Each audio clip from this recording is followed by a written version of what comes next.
I love watching the funny cartoons from Japan. Look at this one. A man stuck in a video game? Hashtag relatable. I wonder if we'll get anything else like this in the future. I wonder right now, in the year of our Lord, 2012. Oh, it's the future calling me. Moshi Moshi? Swarm! I repeat, swarm!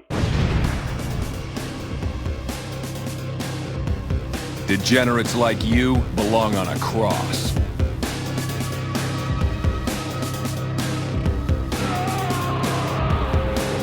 What is that? What the fuck is that?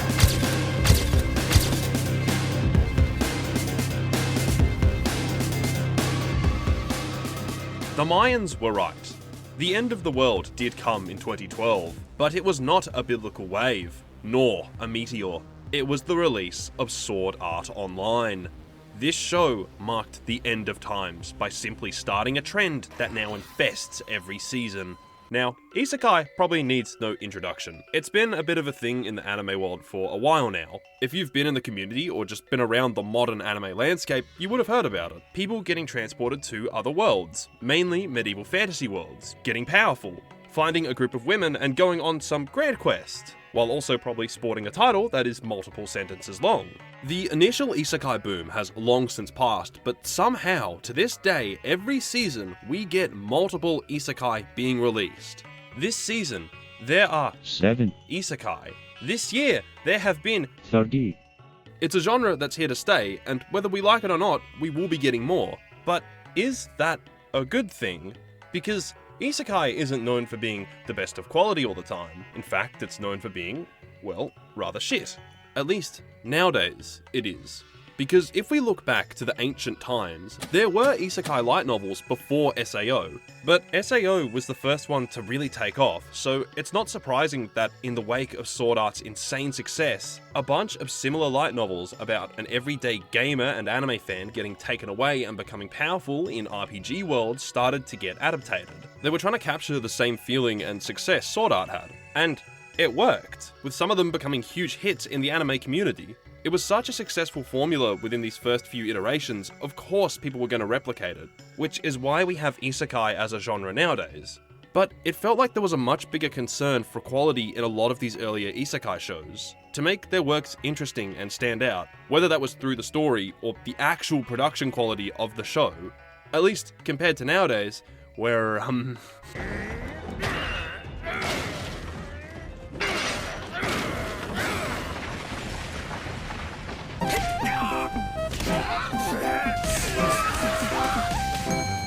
Nowadays, every other isekai is just a carbon copy of the last, with the littlest amount of effort being put into its realization. Nowadays, I think we've entered the McDonald's era of isekai, in the sense that this stuff is just getting mass-produced, and the quality has taken a massive drop because of that. A good way to look at modern isekai, and it's a term that's been floating around in the community for a while now, is disposable.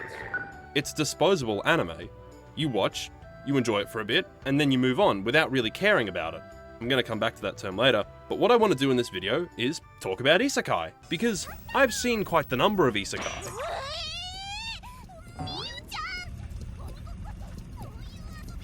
I've seen things you people wouldn't believe.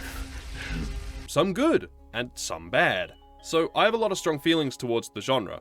If you want to actually call it a genre, I understand it's a subgenre, but even then, it's barely even that. It's more just like a trend. I'm just going to call it a genre in this video. And in case you're wondering, the point of this video isn't to just necessarily hate on the genre and make fun of a lot of the shows. If you like isekai and are upset at some of the shows that I call out, just know I'm not attacking your tastes. I get why people watch them. I can see the appeal and the enjoyment factor in watching a lot of these shows.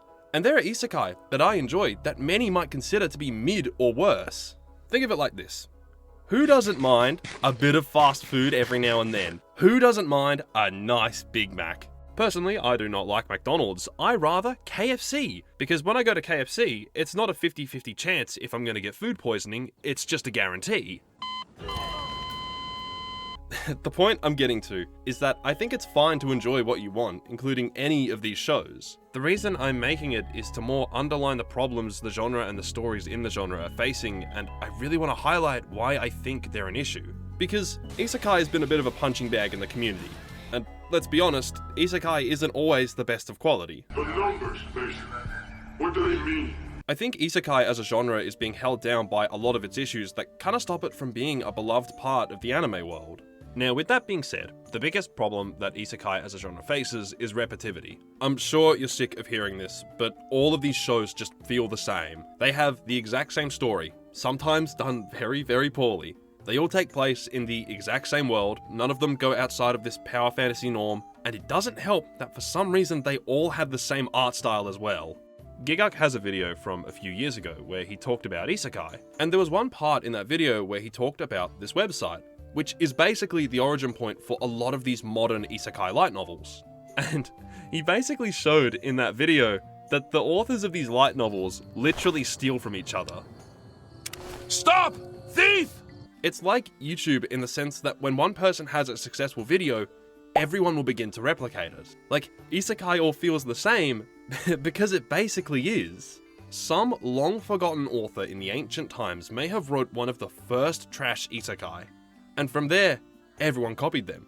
And then they got copied, and then they got copied, and so on. Gigguk's video will be linked in the description. He does offer up some really good points of discussion, but the point of me bringing this up is just to cement that Isekai is, for the most part, the same thing, just replicated. However, that isn't necessarily a bad thing. Look at Shonen. All of the stories in that are basically the same, with elements that are interchangeable. Except where Shonen succeeds is in the executions. Slowly, these tropes and similar narratives over years of work have been refined to fit each story in interesting and compelling ways. While two shonen can be similar, no two shonen will ever be the same. But when looking at Isekai, it just hasn't evolved enough in its lifetime. In fact, the reason for the overall quality decline in modern Isekai is because, well, this stuff is only getting made for the money. It's a popular and proven formula within audiences. So put in the least amount of effort, and you can still make a profit. Again, McDonald's era. It's not high quality dining. But due to how repetitive these stories feel, it goes without saying that there is so much wasted potential in Isekai. You could do so much with a concept like this. Having a person getting transported to another world. Imagine all the different things you could do in this genre. Like, the possibilities are endless. Imagine all the unique worlds with cultures and aesthetics that could be made, and all the qualities that could make those worlds function and how characters could interact within them. And then what sort of story you could birth from creativity like that. Except no, Isekai doesn't do that. We'll just have the same character in the same world. Now, the actual word Isekai more or less translates to another world. But the ironic part of the literal meaning of the word and the genre itself is the worlds are basically the same and are really boring. Just generic fantasy setting with basically no effort being put into its world building. You will have basic fantasy elements like horses and carts, knights, castles, magic in these magic circles for some reason. Maybe there'll be an adventurers guild, and if the story is really spicy, there'll be a demon lord. But that's where it ends. It's all just set dressing that exists without it properly making sense in the world. World building just does not exist in these stories. In the beginning, these worlds work kinda cool, especially with their RPG-like systems, which I still think are pretty cool to this day. But because we've seen so many of these interchangeable worlds that don't really do anything, they've become stale to see. I would love to see an Isekai in a Blade Runner cyberpunk style city, or like a Victorian steampunk world. Or one that just makes its fantasy world unique and interesting. Because sadly, within a lot of these mass-produced shows, no effort has been put into the worlds on how they function, or even just how they look. So many Isekai just lack visual identity, which I think is a bit of an arrow to the knee. Because having a strong visual identity can go a long way with engaging an audience. A lot more than just seeing this Attack on Titan Walmaria Shiganshina District looking ass city. They're the same picture. And the funny thing about this is the Isekai that stand out to me, and the ones that are somewhat beloved, are the ones that do make an effort with their worlds. Like No Game No Life, having an entire world where everything is decided through gaming, meaning strategy is like the most valued thing. Already, interesting and unique concept which is deeply implanted in the world and how it functions. And then you just have this bloom of color, the giant chess pieces tower over the landscape, and the other planets in the sky help cement it in this unique identity. Say what you want about Sword Art Online with its storytelling and its characters, But Ironclad had a unique presence. The pillars that connect the levels off in the distance, the strange formations and floating islands. It wasn't the most deep world, but it was interesting and looked cool. Mushoku Tensei has such a well-crafted world, but the thing that I like the most about it is it has two different, fully alphabetized, made-up languages in their world that were made just to elevate its world building. It is insane, the dedication that the world has in that story. I know it's not an isekai, but Akudama Drive has some of the most subtle and interesting world building I've seen in any anime. From stuff like wood, only ever being seen in rich, expensive places like the Shinkansen train or the high-rise penthouse, to stuff in the background like homelessness and gang warfare helping us understand the city, to the little stamp insignias they use to conduct all of their business. None of this is ever really in your face or told to you, it's just there. Like, it's such an awesome world that has been made with so much care and effort put into it. Just imagine an isekai on that level. Because, like I said before, an interesting world can go a long way with getting someone invested into a story. Especially a story about people going to another world. But sadly, with the majority of isekai, they just have fantasyworld.jpg that has been copied from somewhere else. And much like a JPEG, it loses some quality every time you copy it, until it's borderline unrecognizable, which I think's where we're at now. You know, you can make out some colors and some basic shapes, but there's nothing of real substance anymore. What a shame. Present day. Because of how little effort is getting put into some of these isekai that get released, it becomes a lot easier to see how flawed a lot of the stories actually are. That's why we've seen a massive amount of community backlash against the genre in recent years. There are thousands of video essays out there, this one included, of people just ranting about the genre because it's easy to see why. When you can pull up 6 different shows and point out elements that are the exact same in all of them, there is a clear lack in quality. But with near all isekai, even the ones that are actually somewhat good and beloved, they all do have very similar stories. Person gets transported to other world. They get hella powerful through reasons XYZ, or maybe they have or gain a skill that world they're in values for reasons XYZ, and then they have to go on a quest or whatnot. But considering how similar these stories are, we've reached a point where writers have gone, okay, I've got my template. I just need a funny gimmick to grab the viewer's attention, to make my work stand out, you know, in another world, but I'm the powerful item. How about in another world, but I'm a vending machine? You know, that's something silly that doesn't really belong. How about being a chef, or an assassin, or a Minecraft YouTuber?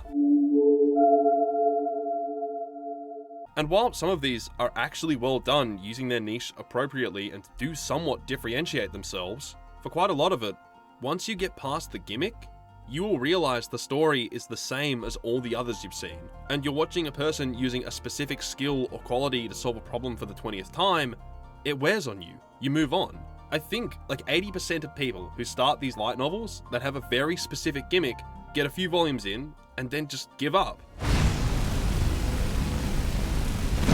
I'm not big into books. Because there isn't enough to keep an audience engaged through a specific gimmick. Again, going back to that disposable term, the whole reason a lot of these stories even have gimmicks is just to attract readers and viewers. They're not meant to be stories that are planned out or really well made. It's kind of like YouTube content. They exist basically just to get clicks. The lack in quality is most noticeable in the writing in a lot of these stories, like character writing. When it comes to writing a compelling character, there's a lot that goes into it. Now, isekai does 90% of the time go down the power fantasy road, where a character becomes incredibly overpowered or has some skill that puts them leagues above the rest, which is fine, except a lot of the time, that power will never be earned. They will basically just be born overpowered with no effort being put into gaining that power or using that power. And for a viewer, it makes a hero way less compelling and interesting if they just start at the top and don't build themselves up and grow. Some of the best characters in modern isekai are characters who have to build themselves up, and even if they are powerful, along the way they fail and have to recover. And that's interesting for a viewer to watch. It makes us more interested in the hero on this journey. But even with all of the isekai aspects of coming from one world to another, it's all basically pointless in most of these stories. There sometimes will be a slight motivator of getting home, you know, back to your shit life of getting bullied and not being cool. I would want to get back to that as well. Or maybe when they come to the other world, they have some specific skill that helps them in this new world. But for 90% of all isekai, why do any of these shows have to be that? Why can't they just be fantasy shows? Why do they have to have people coming from another world? Why can't there just be power fantasy anime without the isekai elements? Well, the answer is because isekai is popular and somewhat relatable to people on an escapist level. But unless the story has been well written around the isekai concept, you kind of hinder yourself when you choose to make your story an isekai for what is more or less no apparent reason. Okay, like imagine if Berserk, a dark fantasy manga and one of the single best stories ever made, was about a lonely fat otaku named Guts. Oh, Riot Shield! I'm a pussy that use Riot Shield! Who one night, while making a run to get some manga from the store, got hit by a truck. But then he awoke muscly and with an OP sword, with one mission: kill the Demon Lord and get home. Skip over the Golden Age arc, that shit boring, bro. Fuck character build-up, all my homies hate character build-up. Just thinking about that hypothetically has made me think about how terrible Berserk would be if it was written like that.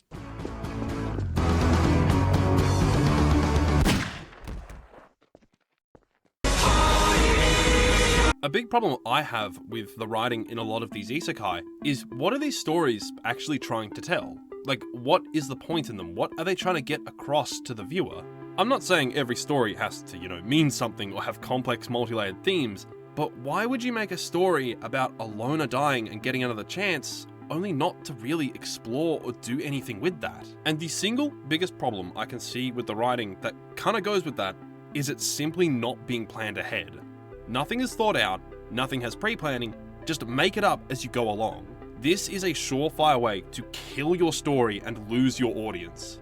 Because that means the narrative in these stories aren't big, expansive plots with specific moments in them or major goals. The stories just exist and are made up of moments that kind of just happen and are stitched together. Like as if the writers have some ideas on some cool moments, like a big attack or a slave market. There's always a slave market. And just kind of make them happen. And the isekai that have the funny gimmicks are the ones that fall off the hardest. Again, it feels like the writers have an idea on some stuff they can write around this niche, but that can only go so far. You get past the first few volumes, you get past the first season, and you've seen all the story has to offer. It hasn't been planned ahead, so it's exhausted all of its gimmick. And the story just drifts off into this stagnation limbo of never progressing anywhere. And because none of these stories are really planned out, none of them have an end. Like, name one isekai where the main character made it home or just ended their journey. Because there is no point to these stories and they're not planned out, there is genuinely no end to some of these, or at least no end in sight. Near all isekai, according to Mal, are still publishing, some going over 10 years. They're not meant to be stories that follow a thought out plotline, which I think is the biggest hindrance this genre has. If they were to actually have planned stories in them, isekai could be amazing. I like to think of Attack on Titan, which has followed a very specific story that has evolved over time. Things have been introduced and had payoffs, and now it's one of the biggest anime ever. An isekai that could follow a storyline like that could be one of the best, or just at the very least, an insanely good anime that people would care for, instead of it just drifting from chapter to chapter, pretending like it's doing anything. Where is it? Where's Isekai ending? It doesn't exist. Please, please just hear me out, please! Now in this video, I may have come off a bit harsh, and I may have been a bit of a broken record too. Generic, boring, 'tis all the same. But the whole reason I even wanted to talk about all this was because the other day, I decided to watch Kino's Journey for the first time. If you don't know, it's about a girl, Kino, traveling between different countries that all have different rules and customs and cultures and little stories happening within them. And yeah, I really liked it. This came out in 2003. 20 years later, it's still good. And I've had people in my comments recommend this to me, so people clearly still remember and like it to this day. When you make a good enough story and put the effort in, people will remember it and it will have an impact on them. It will stand the tests of time. I may never have found out about this show if not for the comments from people who remembered and liked it. I don't reckon in 10 years, probably even 5 years, the majority of people are gonna remember half of the isekai that have been released. It's just so disposable. The amount of it that comes out that doesn't do anything new and is the same formula repeated is just staggering. To be fair, the medium of anime has grown explosively over the past 10 years, and way more shows are getting produced so things can get buried and forgotten a lot more easily, but even then, there really is such little to remember within a lot of isekai. There is very little to hold onto and make an impact with the viewer, because it's just this mass-produced stuff we've seen before. And the big thing that goes with that, and I know it's a bit of an ignorant thing to say, but I don't want my entertainment to be this mass-produced slop. I want to see unique and varied pieces of art from artists that create something that they actually want to make, not this copy-paste shit that just follows trends. Because to me, it feels like the stuff is only getting made for the money, with 10% of the effort being put into actually making it. Just get it out there, get the bag, and move on. There is so much untapped potential in these stories, in these worlds, in their characters. But for the most part, it's just safe, generic garbage that I fully believe will be forgotten by the masses with time. And don't get me wrong, I know it's a horrible thing to say. Make better art. But come on, surely we can do something a little more than making a character an inanimate object. Surely we can spend some time to write an insanely good Attack on Titan Berserk level story in an isekai. You know, it might take some time, but the payoff would be hella worth it. I believe it is possible to make an insanely good power fantasy isekai that would stand among the greats of anime. And I want to see that because I want unique stuff. I want interesting stuff that pushes the envelope.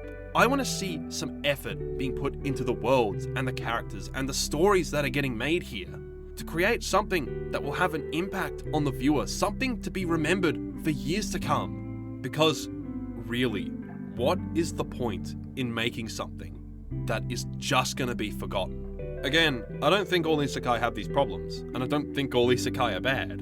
There's enjoyment in many of them. I just think it could be done better. And I reckon if that actually happened, isekai wouldn't be this looked down upon subgenre in the anime world, and people would start to care more about these stories. I want to end on this. Cast your mind back to the isekai boom. Think of those early big isekai, No Game No Life, SAO, Log Horizon, ReZero, and all the others. Why did people fall in love with these and not modern stuff? Because it was new. We had never seen stories or worlds like this before. That made it interesting and it felt fresh. It was cool, especially being a gamer and an anime fan, seeing your favorite hobbies represented and being an integral part of the stories. People couldn't get enough of this shiny new thing in anime. Are any of these shows perfect? Hell no. They all have their flaws, but they were still cool and enjoyable. But now, we've seen it so much without innovation, it's no longer new and cool, but old and worn out, and people just don't care anymore. And yeah, that's the video. If you enjoyed, please comment.